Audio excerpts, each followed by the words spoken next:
าวสบายดีพ่อแม่พี่น้องป้องปลายมือสุขุสุขคนมือนี่พาคนมาเห็ดยังนี่มาตัดอ้อยเดี๋ยวน้องเอียงสิพาไปเบิ่งบรรยากาศแต่ละปีกับน้องเอียงแต่ละเทื่อน้องเอียงนี่แหละไปตัดเนาะถามว่ามีสุขภาพแข็งแรงขนาดแต่ว่าไอ้นี่น้องเอียงตัดบ่ได้ก็สิไปเบิ่งพา FC ไปเบิ่งบรรยากาศนี่สวนอ้อยอยู่ใกล้ๆบ้านน้องเอียงนี่เสื้อบ่ซ้ำนี่สวนบักใหญ่ซ้ำนี่ค่ะมือเดียวเบิดเลยบ่พอกันบ่พอค่ำจะเบิ่งรถนี่มือเดียวเบิดเลยนี่นะตัดอ้อยล่ะปุ๊บปั๊บพี่น้อง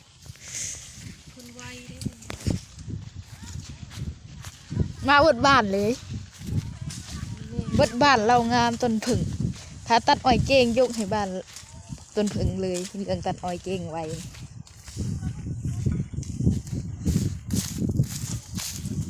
ได้จังมัดแล้วได้จังมัดแล้วท่านได้หาเก่ามาเนาะเป็นตะม่วนเนาะเป็นตะม่วนหลายอยากตัดได้คือตะกี้เด้ยันบุไรหัวชิมัดยันอันเงินค่ายากับบุจุบอยู่เอารถเอาละพูดละไปหลัดมาคางนะ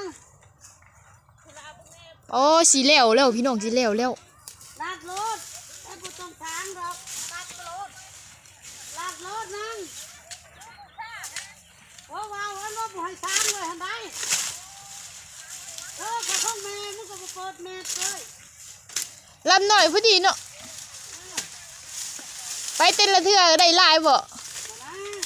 ได้จัก100 ปีนี่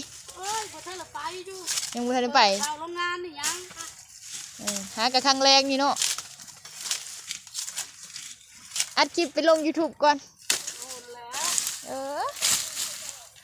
พอมีแนวเฮ็ดเฮาก็เฮ็ดหนึ่งตัดอ้อยน้ำหมูบ่ได้สิพาเพิ่นมาเบิ่งบรรยากาศนี่โอ้ว้าว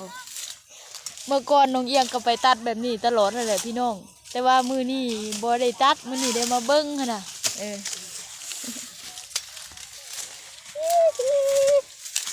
อย่าไป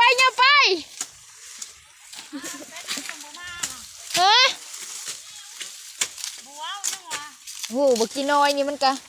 ดุมันได้พี่น้องเอ้ยเล็กน้อยบ้านเฮา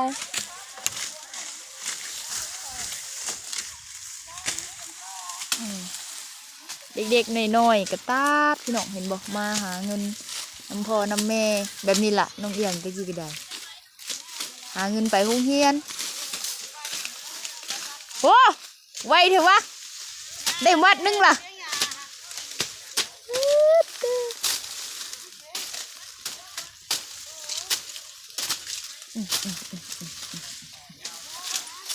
เก่งได้